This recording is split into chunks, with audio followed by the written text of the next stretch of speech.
A big push for education. The Hindu. On January 24, we celebrated the third edition of the International Day of Education, a day proclaimed by the United Nations General Assembly to honor education and its value to humanity and sustainable development.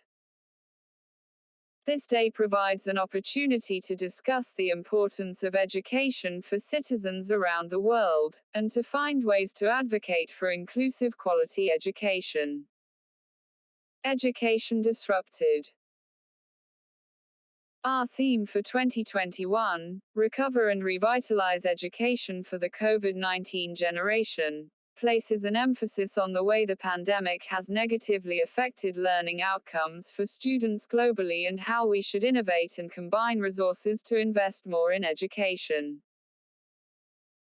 About 1.6 billion students from some 190 countries were affected by the shutdown of schools caused by COVID-19, reversing years of progress in education. In India, more than 1.5 million school closures affected about 286 million schoolchildren. This added to the 6 million girls and boys who were already out of school prior to the crisis. According to UNESCO estimates, schools worldwide were closed for an average of 3.5 months since the onset of the pandemic. This figure rises to more than 5 months when localized school closures are taken into account. Because of dire fiscal challenges and the overwhelming need to prioritize public health and social safety spending, global education financing has been significantly reduced. UNESCO estimates that of the $11.8 trillion global COVID-19 fiscal response, a mere 0.78%, or $91 billion, was allocated to education, with $73 billion spent in high-income countries. Yet, the governments of South Asia have made some real progress towards protecting education funding.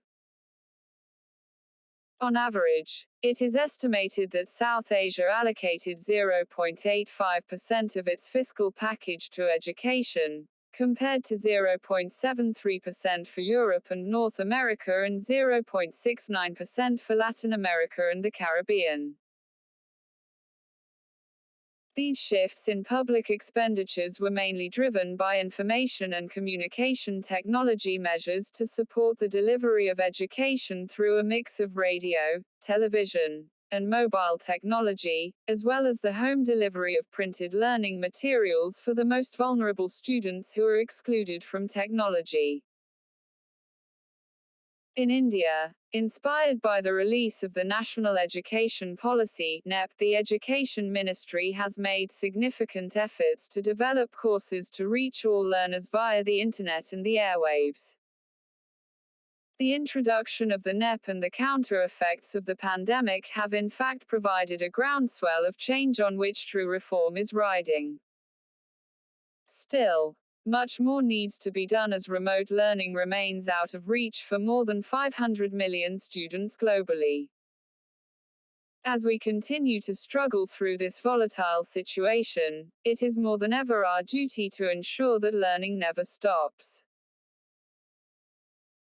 To highlight the remaining challenges, UNESCO is releasing new global figures now, 1 year into the COVID-19 pandemic, which show that over 800 million students, or more than half the world's student population, still face significant disruptions to their education, ranging from full school closures to reduced or part-time academic schedules. A clarion call. The learning crisis brought about by the pandemic therefore represents a clarion call to governments, development partners and businesses to increase funding and make education systems more resilient, inclusive, flexible, and sustainable. Also read: now is the time to step up collaboration and international solidarity and place education at the center of the recovery and the transformation towards more inclusive, safe, and sustainable societies. The pandemic has been devastating, but we can also see it as an opportunity to rededicate ourselves to a big push for education across South Asia. Eric Falt is the director and representative of the UNESCO New Delhi Cluster Office covering Bangladesh, Bhutan, India, the Maldives, Nepal and Sri Lanka.